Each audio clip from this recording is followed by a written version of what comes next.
Good morning everyone, स्वागत है आपका डेली करंट अफेयर की क्लास में। जैसा कि हम अपनी रोज की डेली करंट अफेयर की क्लास में बेहतरीन करंट अफेयर को डिस्कस करते हैं, सो रोजाना की तरह आज भी हम आपके लिए लाए हैं बेहतरीन करंट अफेयर जो आपके किसी भी एग्जाम्स के लिए मोस्ट इंपॉर्टेंट करंट अफेयर हो सकते हैं और आपके एग्जाम में सिलेक्शन की जो आपकी नीड है उसको पूरा कर सकते हैं। देखते हैं बेसिकली आज की जो हमारे करंट अफेयर हैं, और इस वीडियो के जो भी क्वेश्चंस होंगे उसका पीडीएफ आपको वीडियो के लिंक की डिस्क्रिप्शन में मिल जाएगा, वहां से आप डाउनलोड कर सकते हैं। अगर वहां से ना मिल पाए ना, अगर आप डाउनलोड कर सकते हैं तो आप जाएं टेलीग्राम ग्रुप पे, टीच मंत्रा 2022 नाम से जो टेलीग्राम ग्रुप है, सर्च करें आप अपने टेलीग्राम पे, वहां उस ग्रुप को ज्वाइन करें। वहां पे आपका मंथली पीडीएफ मिलेगा, आपको फिर डेली नहीं मिलेगा। ठीक है, डेली इसलिए नहीं कि मंथली आप वहां से डाउनलोड कर सकते हैं। बाकी जो बच्चे खुद के नोट्स बनाना चाहें वो खुद के नोट्स भी बना सकते हैं। ठीक है, तो और वीडियो अगर लाइक ना किया हो अभी तक तो लाइक कर दें, चैनल सब्सक्राइब ना किया हो तो वो भी कर लें। बेसिकली अब ये बार बार बोलना ठीक नहीं लगता है। ठीक है, तो आज का बेसिकली जो हमारा पहला करंट अफेयर है उस पर बात करते हैं। फर्स्ट हमारा जो है कि भारत और श्रीलंका के बीच एक ऋण समझौता हुआ है। ऋण समझौता हुआ क्यों है, इसका रीजन क्या है? बेसिकली रीजन क्या है कि श्रीलंका इस समय इकोनॉमिक इमरजेंसी के थ्रू गुजर रहा है। इकोनॉमिक इमरजेंसी श्रीलंका में लगी हुई है तकरीबन कम से कम 1.5 साल से। इकोनॉमिक इमरजेंसी क्या होती है? जैसे कि भारत में 3 टाइप की इमरजेंसी होती है। एक तो आपका फाइनेंशियल हो गया, और आपका फिर हो गया युद्ध की वजह से, या फिर आंतरिक जो आसक्तियां होती हैं उनकी वजह से, आंतरिक व्यवधान जो डेवलप होते हैं, दंगे वगैरह नहीं हो जाते आपके, दंगे हो गए, कहीं दंगा फसाद हो गया, कहीं कुछ ऐसी चीजें हो गई जिसकी वजह से हमें इमरजेंसी लगानी पड़ गई, या फिर बाह्य आक्रमण हो गया।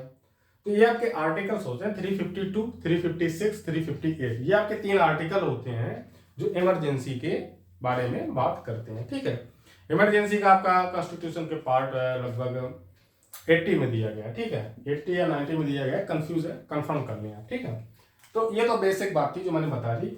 तो इंडिया ने इसी वजह से श्रीलंका की सहायता करने के लिए, वहां पे जो फाइनेंशियल इमरजेंसी है उसको भरपूर मतलब सहायता देने के लिए $1 बिलियन का ऋण दिया है श्रीलंका को। तो भारत ने $1 बिलियन यूएस डॉलर ऋण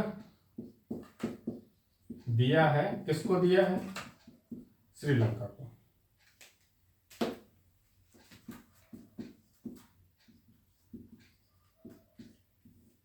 श्रीलंका को दिया है। ठीक है, तो ये आपका मोस्ट इंपोर्टेंट करंट अफेयर हो जाता है। अब वहां पे भोजन की आवश्यकताओं और बाकी चीजें हैं जो नीड्स है, दवाओं की आवश्यकता है, इस समय बहुत ज्यादा फाइनेंशियल क्राइसिस से गुजर रहा है श्रीलंका, उनको पूरा करने के लिए लाइफ ऑफ क्रेडिट एलओसी जारी की है, जिसको बोला जाता है। इसमें ये कोई भी देश है, ये एक ऋण इस तरीके से होता है कि जब वो कंट्री पूरी तरीके से उभर के बाहर आ जाएगी तो एज ए इमरजेंसी, जब इंडिया को कभी प्रोवाइडेशन की जरूरत होगी, भविष्य में कभी भारत को जरूरत पड़ी, ऐसा हो तो नहीं सकता क्योंकि भारत एक इतना बड़ा देश है, इकोनॉमिकल, हम 3rd नंबर पे शायद पुशअप करने वाले हैं 2030 तक, 2030 तक हम वर्ल्ड की 3rd सबसे लार्जेस्ट इकोनॉमी बनने वाले हैं। और ये एज अ गवर्नमेंट आप नहीं कह सकते, वो ऑटोमेटिकली हो ही रहा है। क्यों हो रहा है? क्योंकि जिस तरीके से डेवलपमेंट इंडिया में चीजों का हो रहा है वो एक काफी अलग चीजें हैं। ठीक है, तो ये भी देखें आप। तो श्रीलंका श्रीलंका का आपका राजधानी है वो आपका काठमांडू हो जाता है। अब एक क्वेश्चन आपका यहां से और बन जाता है कि भारत और श्रीलंका के बीच एक चैनल है, उसको क्या बोला जाता है? ये आपने पढ़ा होगा। तो उस चैनल का नाम दिया गया है, भारत और श्रीलंका का जो चैनल होता है बीच में बनता है, भारत का जब निचले आप कन्याकुमारी की साइड पहुंच जाते हैं और वहां से श्रीलंका, तो उसको बोला जाता है पाक चैनल।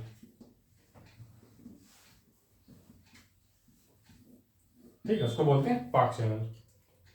तो ये आपका हो गया वो क्वेश्चन क्लियर। तो अगर आप चाहें तो नोट करें, फिर आते हैं अगले क्वेश्चन पे। अगला क्वेश्चन जो आपका है वो है राष्ट्रीय टीकाकरण से संबंधित। इसका कम्युनिटी पे आपको अपडेट मिला होगा उसके बारे में। तो इसमें बेसिकली मैं सिर्फ यही बताऊंगा कि बेसिक चीज थी वो आपको बता दूंगा। तो national vaccination day, national vaccination day, तो आपका कब मनाया जा रहा है नेशनल वैक्सीनेशन डे? 16 मार्च को मनाया जा रहा है, 16 मार्च को मनाया गया। ठीक है, किसकी वजह से? जब हमारा पोलियो का फर्स्ट ओरल ड्रॉप आया था ओरल वैक्सीनेशन, वैक्सीनेशन आपका दो टाइप का होता है। एक तो आपका हो गया जो इस समय हमारा कोविड का वैक्सीन लग रहा है, उसको इंजेक्शन के थ्रू हमारे इंजेक्ट किया जाता है बॉडी में इंजेक्शन के थ्रू। देन आपका एक सेकेंड आता है ओरल, ओरल वैक्सीन आता है, ओरल वैक्सीन ओबीएस बोला जाता है जिसको। तो आपका ये हो गया वैक्सीन जो कोविड वाला है, ये तो आपका मतलब सिरिंज से लगाया जाता है, ठीक है। और जो हमारा पोलियो का ड्रॉप है उसको ओरल बोला जाता है, ओरल वैक्सीन बोला जाता है, ठीक है। तो इसको नेशनल वैक्सीनेशन डे उसी पोलियो की वजह से जब फर्स्ट टाइम इंट्रोड्यूस किया गया ओरल वैक्सीनेशन को, तब से ये मनाया जा रहा है। तो फर्स्ट टाइम की बात अगर करें तो 1995 में, 1995 में इसको प्रथम बार घोषित किया गया कि हम नेशनल वैक्सीनेशन डे मनाएंगे, ठीक है। इसका जो इस बार का थीम है vaccine for all, vaccine work for all.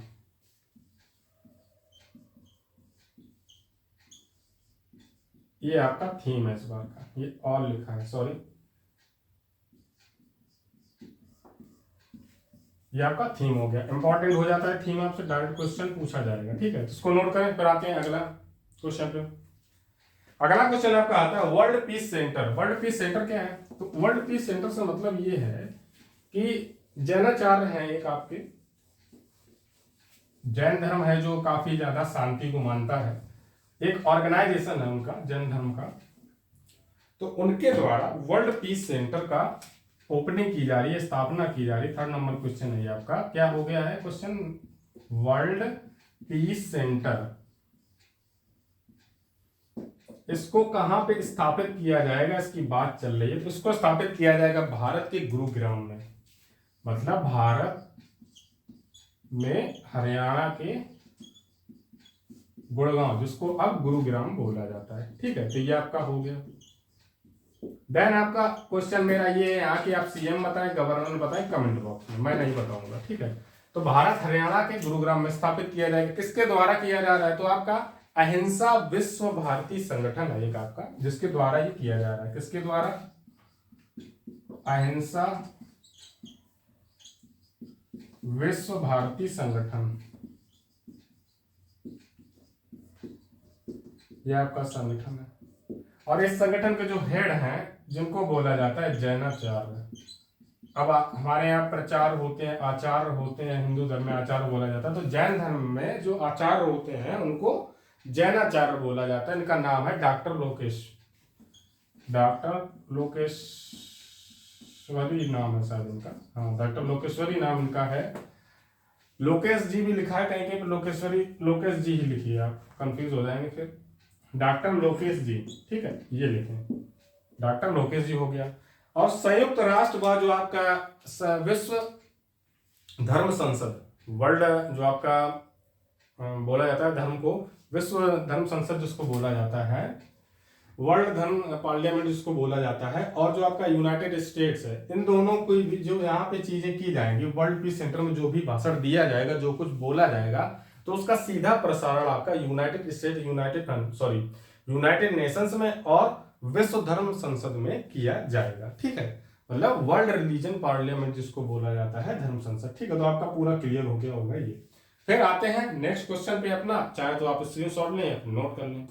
अगला आता है आपका मानसून। मानसून क्या है? मानसून ये आपकी एक कविता है जिसको साहित्य अकादमी ने प्रकाशित किया है। प्रकाशित करने का मतलब छापा है, अपनी किताब में छापा है। मतलब हिंदी साहित्य अकादमी कुछ आर्टिकल्स को, कविताओं को, कहानियों को छापती है। काफी पुराना संस्थान है, हिंदी साहित्य अकादमी पुरस्कार दिया जाता है, बहुत ही सम्मानित है। हिंदी भाषा के, हिंदी पीठ के जो साहित्यकार होते हैं उनकी उस चीज को बढ़ावा देने के लिए इस चीज को प्रोवाइड मतलब दिया जाता है। जैसे कि आपका एक नॉवेल होगी डार्क हॉर्स। डार्क हॉर्स जो आपकी नॉवेल नीलोत्पल मृणाल की है, वर्ल्ड में इसका सबसे ज्यादा बिकने वाली हिंदी जो पीठ के लोग हैं उनकी तरफ से ये डार्क हॉर्स नाम से काफी ज्यादा फेमस नॉवेल रही, काफी ज्यादा बिकी हुई है, ठीक है। और हिंदी को एक अलग पहचान भी दी है। तो हिंदी साहित्य अकादमी जो आपकी है, साहित्य अकादमी द्वारा मानसून जो आपकी कविता है,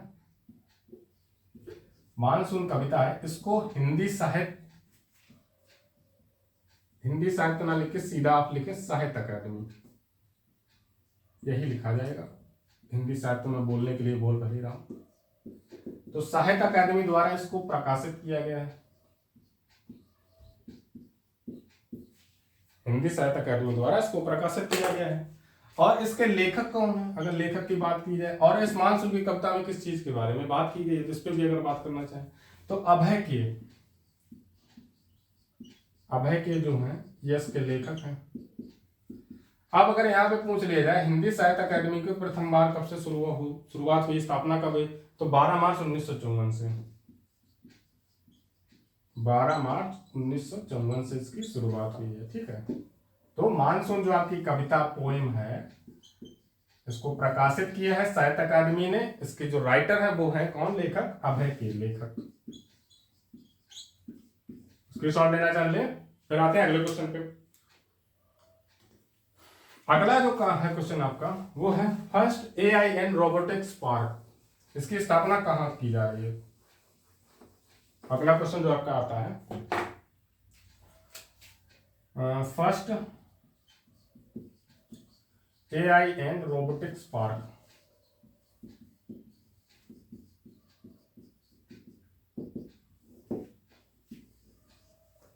तो इसकी स्थापना कहां की जा रही है, तो इसकी स्थापना की जा रही है बेंगलुरु में, कर्नाटक।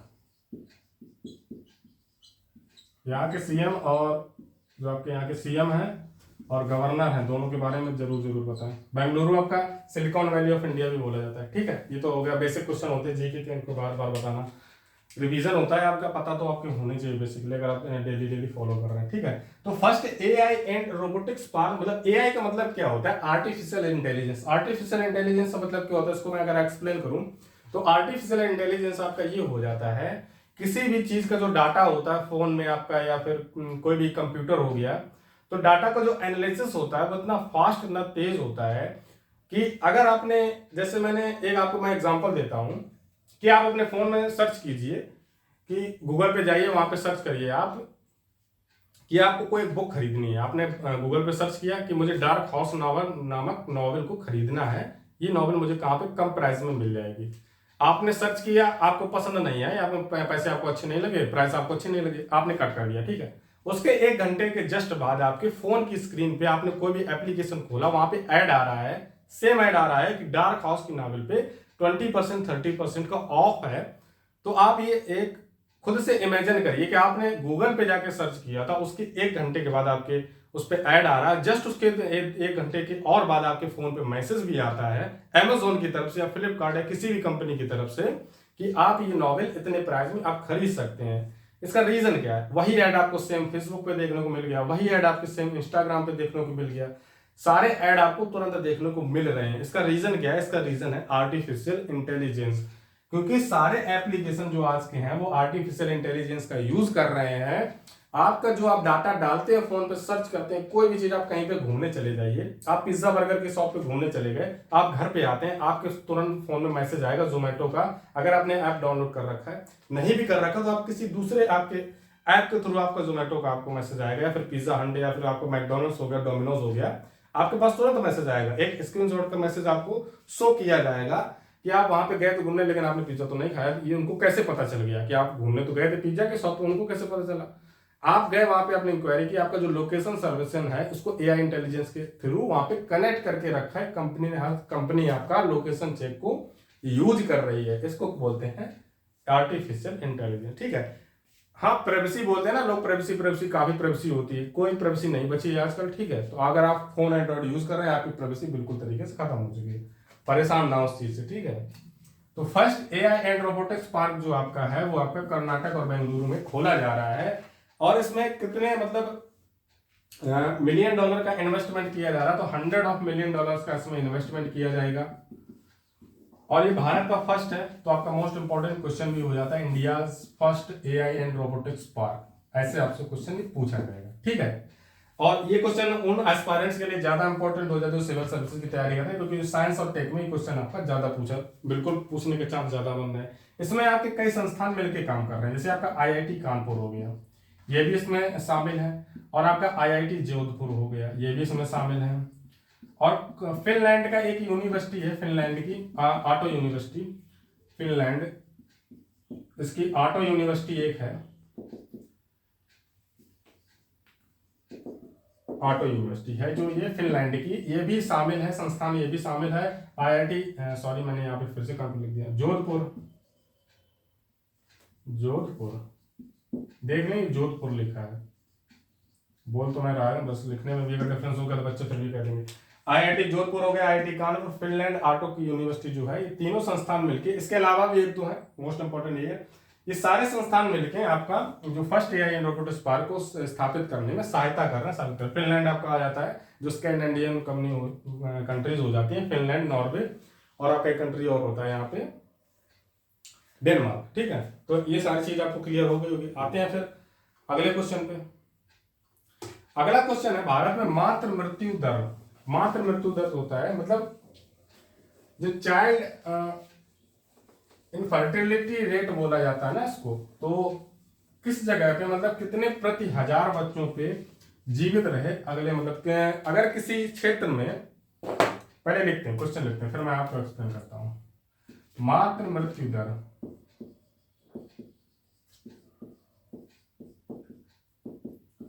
मातृ मृत्यु दर इसका मतलब क्या हो जाता है पहले तो इसको समझ लेते हैं। इसमें टॉप पे कौन रहा है उसके बारे में बात करनी है हमें, तो इसमें मैं सीधा आंसर दे दूं, उस पर जो टॉप पे रहा केरल रहा है, क्योंकि यहाँ पे जो इनफर्टिलिटी लिखा था वो 40 से घट के 32 पे आ चुका है, तो ये समय इंडिया में फर्स्ट पोजीशन पे है।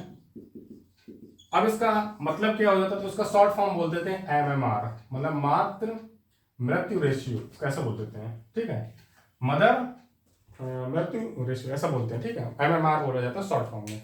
तो केरल में सबसे कम है इस समय, 40 से 32 पे आ गया, फर्स्ट पोजीशन पे केरल। तो इसको मतलब क्या होता है, मतलब ये है कि एक पर्टिकुलर एरिया में अगर 1000 बच्चों ने जन्म लिया तो वहां पे ये रेशियो चेक किया जाता है कि उन 1000 बच्चों में जो जिन्होंने जन्म लिया है उनकी माता सरवाइव कर पाई कि नहीं कर पाई। अगर हो सकता है कि 40 to 50 loses his life during the जो मतलब बोलते हैं उसको डिलीवरी के दौरान अगर उन्होंने अपनी जान गंवा दी, तो उस रेशियो को देखने के लिए सबसे कम जो वो रेशियो है वो आपका केरल में सबसे कम है। कि होता क्या है ना कि आजकल जो चीजें हो रही हैं एनवायरनमेंट की वजह से, जो चेंजमेंट्स हुए उसकी वजह से, डिलीवरी की वजह से वो कह रहा है कि मदर बेबी क्रैश कर जाता है, काफी चीज हो जाती है, इसकी वजह से तो मॉम सर्वाइव नहीं कर पा रही है, फिर चाइल्ड सर्वाइव नहीं कर पाता है, किसी न किसी की डेथ हो जाती है। ठीक है, तो इसको MMR बोला जाता है, मातृ मृत्यु दर बोला जाता है, जिसमें केरल इस समय टॉप पे है और इनका जो रेटिंग है वो 32 है और फर्स्ट पोजीशन पे इंडिया में। तो आपसे डायरेक्ट क्वेश्चन यही पूछा जाएगा, ठीक है, तो चाहे तो इसको नोट करें, फिर आते हैं अगले क्वेश्चन पे। अगला क्वेश्चन आपका है ऑस्कर 2022। इसके नॉमिनेशंस चल रहे हैं इस समय, अनाउंसमेंट होंगे आपके जल्द से जल्द। तो ऑस्कर 2022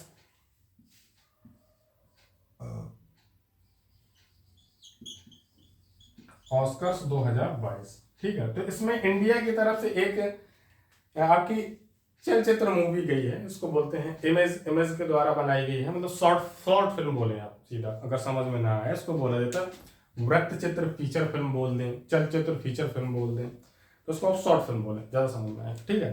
तो भारत से जो नॉमिनेट हुई है इस श्रेणी में, वृत्त चित्र श्रेणी में, मतलब शॉर्ट फिल्म की श्रेणी में, वो कौन सी मूवी है जो शामिल हुई है, राइटिंग विद फायर।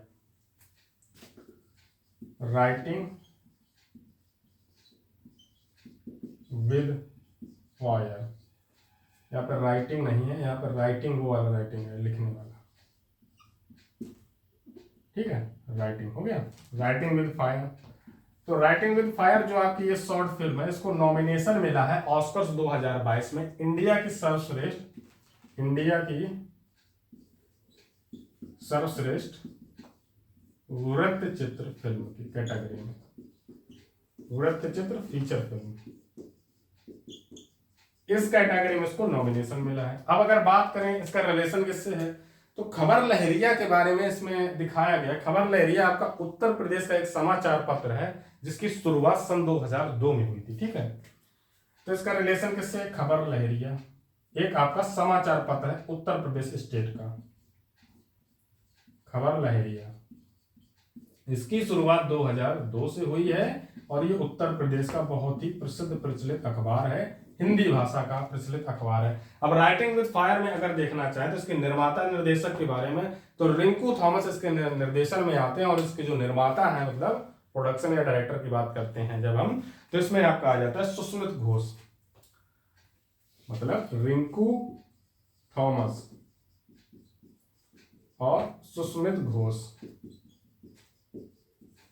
दोनों लोग आपके मतलब निर्माता है, निर्माता ही बोलें ज्यादा आपको सही समझ में आ जाएगा, ठीक है। राइटिंग विद फायर ऑस्कर 2022 में इंडिया की सर्वश्रेष्ठ वृत्त चित्र फीचर फिल्म की तरफ से नॉमिनेट हुई है इस कैटेगरी में।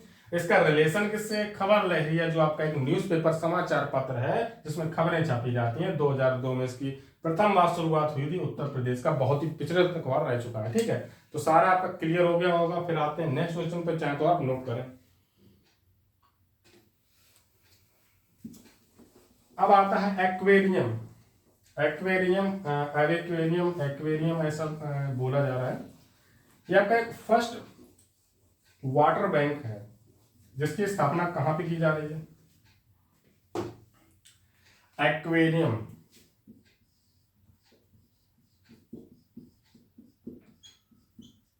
इस नाम से ये आपका first water bank of India है।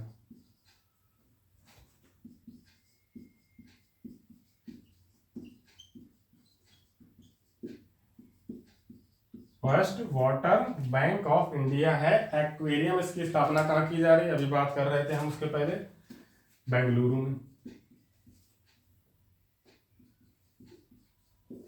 बेंगलुरु में इसकी स्थापना की जा रही है, ठीक है। और किसके द्वारा की जा रही है? तो एकाक्राफ्ट ग्रुप मेंबर्स हैं जो आपके एकाक्राफ्ट ग्रुप मेंबर्स, उनके द्वारा इसकी स्थापना की जा रही है। Aquarium first water bank of India इसको बोला जा रहा है, ठीक है। और ये डिजिटल वाटर बैंक भी है, ठीक है। ये डिजिटल वाटर बैंक भी है, डिजिटल वाटर बैंक। अब वाटर बैंक का मेन सिद्धांत क्या है, मेन मतलब क्या है? अगर इसकी आप थीम को समझना चाहें, वाटर बैंक से मतलब क्या है? मतलब आपका जैसे मनी बैंक हो गया, मनी बैंक में आप पैसे जमा करते हैं, वो आप कभी भी निकाल सकते हैं, तो वाटर बैंक में भी यही चीज हो गई।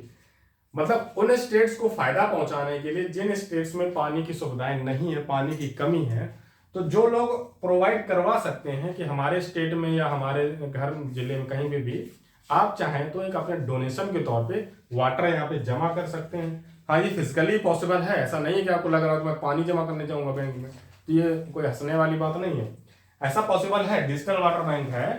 तो पहले से ही इस कंपनी को पता होगा कि इस एरिया में पानी की कमी है, तो हम वहां पे जाके उसको प्रोवाइड कराएंगे, क्योंकि यहाँ पे आपका जो प्राइसिंग वगैरह खर्चे वगैरह उसकी बात नहीं हो रही। जो लोग यहाँ पे इन्वेस्टमेंट करेंगे उनको खुद से बेनिफिट मिलेगा, ठीक है। यहाँ पे रिवर्स है, बैंक में आपका पैसा होता है आप ही को वापस मिलता है, लेकिन यहाँ पे ऐसा नहीं है। यहाँ पे आपका पानी भले ही है लेकिन सभी को मिलेगा। तो ये चीज लॉजिक अच्छा है, अच्छा थीम है, बढ़िया चीज है, ऐसा और भी चीजें होनी चाहिए। अगला आपका क्वेश्चन जो आता है वो है Mahanadi cold fields. Cold fields बोले, कोल्ड फील्ड्स नहीं, कोल फील्ड्स मतलब कोयला की खदान। तो महानदी कोल फील्ड्स जो है वो भारत की सबसे बड़ी कोल फील्ड्स हो चुकी है। क्यों हो चुकी है इस पे भी बात कर लेंगे। महानदी कोल फील्ड, तो ये इस वक्त आपकी इंडियाज लार्जेस्ट कोल फील्ड हो चुकी है। India's largest coal field. इसका रीजन क्या है? इसका रीजन ये है कि इन्होंने जो बिजनेस किया है वो कितना रहा है, लगभग सबसे बड़ी कोयला उत्पादन फर्म हो चुकी है देश की। तो इनका जो उत्पादन रेशियो रहा वो रहा है 2021 और 22 में 157 मिलियन का, अब तक का सबसे ज्यादा है ये। और ये महानदी कोल फील्ड, इसको फर्म बोला जाता है, एक फर्म होती है ना, फर्म बोला जाता है जहाँ पे आपके कोयले की खदानें हो गई, गिट्टी मोरम वगैरह ये होते हैं ना सारी चीजें, उसी की फर्म इसको भी बोला जाता है। तो समझे, इस फर्म के जो अध्यक्ष हैं वो कौन है? इसके अध्यक्ष हैं जो आपके हेड हैं ओपी सिंह है, ओपी सिंह, ठीक है। तो India's largest coal field firm जो है इस समय कौन हो गई है? महानदी कोल्ड फील्ड्स, मतलब कोल्ड फील्ड निकल जा रहा है बार, सॉरी, फर्म हो गई है आपकी, इसके हेड है ओपी सिंह। तो यहाँ पे याद रखें, इसके बाद जो आपका अगला क्वेश्चन आता है, सबको पता होगा, मैं पहले तो इंक्लूड नहीं करना चाह रहा था क्योंकि कोशिश यही रहती है कि भले 8 हो, 7 हो, 3 हो, 1 हो, लेकिन होना वो चाहिए जो आपके काम आए, फालतू का कुछ नहीं होना चाहिए। ठीक है, तो इसी वजह से कभी कभी टॉप 7 भी लिख देते हैं, कभी कभी टॉप 3, टॉप 5 भी लिखते हैं, टॉप 9 भी लिख देंगे, किसी दिन टॉप 11 भी लिख देंगे। इससे मैसेज ये जाता है कि वही चीज हो रही है जो इम्पोर्टेंट है। टॉप 10 जबरदस्ती बनाने की जरूरत नहीं है, चाहे तो टॉप 50 भी रोज बना सकते हैं। तो अगला जो आपका क्वेश्चन है वो ये है कि पंजाब के जो समय नए मुख्यमंत्री बने कौन बने हैं, तो अब वो बने हैं आपके भगवंत मान। किस पार्टी से रिलेशन रख रहे हैं ये? आप पार्टी से। ठीक है, आप पार्टी से इनका रिलेशन है। और ये किस नंबर के बने हैं? 18वें नंबर के पंजाब प्रांत के ये मुख्यमंत्री बने हैं। इनका जो पैतृक गांव है वहां पे इन्होंने जाके शपथ ली है, अपने गांव में जाके। ठीक है, और इन्होंने आप जो पार्टी है, आम आदमी पार्टी जिसको बोला जाता है, ठीक है, आम आदमी पार्टी बोला जाता है आपको, और इसके जो हेड है इस समय आम आदमी पार्टी वो है अरविंद केजरीवाल। ठीक है, तो भगवंत मान जी हैं, आम आदमी पार्टी की तरफ से चेहरा थे वहां पे पंजाब में, तो इन्होंने चुनाव जीता है। पंजाब में आपकी कितनी विधानसभा सीटें? 117। इन सीटों में से कितनी सीटें इन्होंने जीती हैं? आप पार्टी ने 92 सीटें जीती हैं आप पार्टी ने, पूर्ण बहुमत मिला है, फुल मेजोरिटी मिली है। इसकी वजह से भगवंत मान वहां के अब अगले मुख्यमंत्री होंगे जो कि 18वें नंबर के हैं। ठीक है, सारी चीज क्लियर हो गई होगी। आज के जो आपके मोस्ट इंपॉर्टेंट करंट अफेयर थे मैंने सॉल्व करवा देते हैं। अब एक आपके लिए मोस्ट इंपॉर्टेंट नोटिस, वो नोटिस ये है कि आज आपकी ये अंतिम क्लास है और आज आपका पूरा दिन ऑफ रहेगा। कल आपका होली का त्योहार है, मतलब आज भी होलिका दहन है, कल आप होली रंग खेलेंगे तो खेलें, एंजॉय करें बढ़िया, 2 दिन आराम से छुट्टी मनाएं, पढ़ाई वढ़ाई एक साइड रख दें।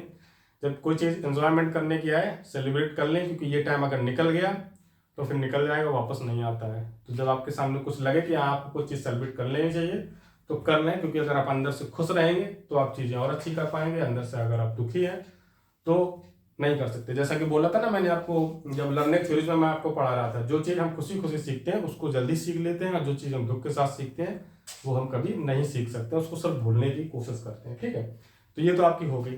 तो आपको 17 आज की क्लासेस ऑफ रहेंगी, 18 को पूरा दिन ऑफ रहेगा। आज सिर्फ मैंने क्लास आपकी अपडेट करवा दी क्योंकि करंट अफेयर आपका मिस नहीं होना चाहिए। तो 18 तारीख का जो आपका करंट अफेयर है, मतलब ये 17 हम लोग कर तो आज रहे हैं, 16 का करंट अफेयर है तो 17 तारीख को कर रहे हैं, मतलब 17 का करंट अफेयर, 18 का करंट अफेयर, 19 का करंट अफेयर, वो हम करेंगे 20 सुबह संडे को।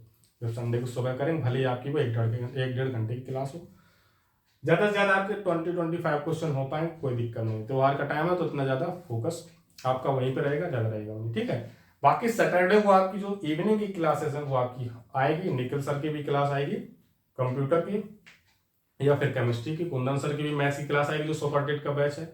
संडे को आपका जो अनाउंसमेंट्स है वो आपकी कर दिए जाएंगे, बोर्ड्स की जो एग्जाम्स की, मतलब बोर्ड्स के जो बैच की है वो आपकी क्लासेस आने वाली हैं, उसका वीडियो आपको संडे को मिलेगा। बाकी हम संडे को शाम को, संडे का सब में तो मिलेंगे, वहाँ पर फिर जो आपके आंसर्स होंगे, क्वेश्चन होंगे, उन पर बात कर लेंगे। हाँ, बेसिकली आपको संडे को एक वीडियो मेरा और मिल सकता है, वो किससे रिलेटेड होगा? वो रिलेटेड होगा आपका सीटेट सफलता जो बैच हमने अनाउंस किया उसका पहला डेमो वीडियो आपको उसी दिन मिलेगा, क्योंकि मैं संडे को वो इसलिए रखना चाह रहा हूँ तो मैं आपको 2 से 2.5 घंटे का एक पूरा इंट्रो वीडियो देना चाह रहा हूँ, जिसमें पहले हम साइकोलॉजी को समझ लें कि साइकोलॉजी होता क्या, एक आपकी समझ डेवलप हो जाए साइकोलॉजी के लेके। इस टाइप का वीडियो अभी तक यूट्यूब पे नहीं है, तो उस वीडियो को मैं बनाना चाह रहा हूँ, आपके लिए लाना चाह रहा हूँ कि आप चीज़ों को समझें। शॉर्ट वीडियो मैं आपको दे ही रहा हूँ, जिन बच्चों की डिमांड थी कि शॉर्ट पढ़ना है तो आप शॉर्ट पढ़ लीजिए, जिनको थ्योरी समझ के बहुत अच्छे समझ के पढ़ना है, चाहते हैं, इंटरेस्टेड है साइकोलॉजी पढ़ने में, तो आपके लिए बेसिकली 2 से 2.5 घंटे का 3 घंटे का वीडियो आपके लिए बनाया जाएगा, बनाऊंगा मैं। नोट्स रेडी है, सब रेडी है, बढ़िया।